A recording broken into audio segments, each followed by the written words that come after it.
Process of elimination. हाँ, कई घंटों की माथापच्ची के बाद लिस्ट छोटी होती गई और आखिर में एक नंबर ऐसा निकला जिसे देखकर इंस्पेक्टर आर्यन के पैरों तले जमीन खिसक गई। क्योंकि कातिल कोई अनजाना शख्स नहीं था। नहीं, कातिल कोई बाहरी अपराधी या पुराना दुश्मन नहीं था। कातिल वो शख्स था जो पिछले 3 दिनों से हर रोज सुबह थाने आता था। क्या? हाँ, इंस्पेक्टर आर्यन के साथ घंटों बैठता था, केस में मदद करने का नाटक करता था और पुलिस को दिलासा देता था कि वो जल्दी मुजरिम को पकड़ लेंगे। अविश्वसनीय। वो मृतक का करीबी दोस्त होने का दावा कर रहा था और हर किसी का भरोसा जीत चुका था। 1 मिनट, ये तो समझ से परे है। कोई अपराधी ऐसा जोखिम क्यों उठाएगा? कत्ल करने के बाद तो इंसान छिपने की कोशिश करता है, वो खुद पुलिस की नजरों के सामने क्यों रहेगा? यही सवाल मेरे मन में भी आया था। ये अपराधियों के मनोविज्ञान का एक क्लासिक लेकिन हमेशा हैरान करने वाला पहलू है। इसके पीछे एक नहीं, कई गहरी मनोवैज्ञानिक वजह होती हैं। जैसे कि?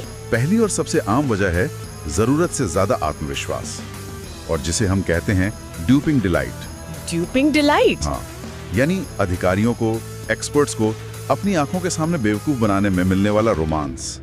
उसे लगता है कि वो इतना शातिर है कि कोई उस पर शक कर ही नहीं सकता। अच्छा। दूसरी और ज्यादा गहरी वजह है नियंत्रण, कंट्रोल की भावना। वो जांच की दिशा को करीब से देखना चाहता है। वो ये सुनिश्चित करना चाहता है कि शक की सुई उसकी तरफ तो नहीं घूम रही।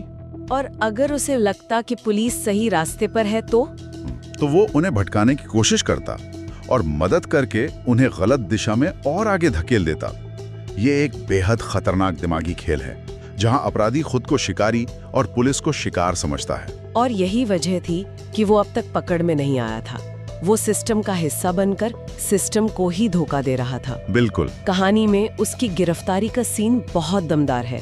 जब इंस्पेक्टर आर्यन उसे गिरफ्तार करने पहुंचे तो उस शख्स ने बड़ी मासूमियत से पूछा, इंस्पेक्टर साहब, कोई सुराग मिला क्या? उसे तब भी लग रहा था कि वो जीत गया है। हाँ, तब इंस्पेक्टर आर्यन ने सिर्फ एक बात कही, और उस एक लाइन में जैसे पूरे केस का सार छुपा था। उन्होंने कहा, कातिल अक्सर भीड़ में नहीं, भरोसे में छुपा होता है। वाह, ये सिर्फ एक फिल्मी डायलॉग नहीं है, ये एक बहुत गहरी सामाजिक और मनोवैज्ञानिक सच्चाई है।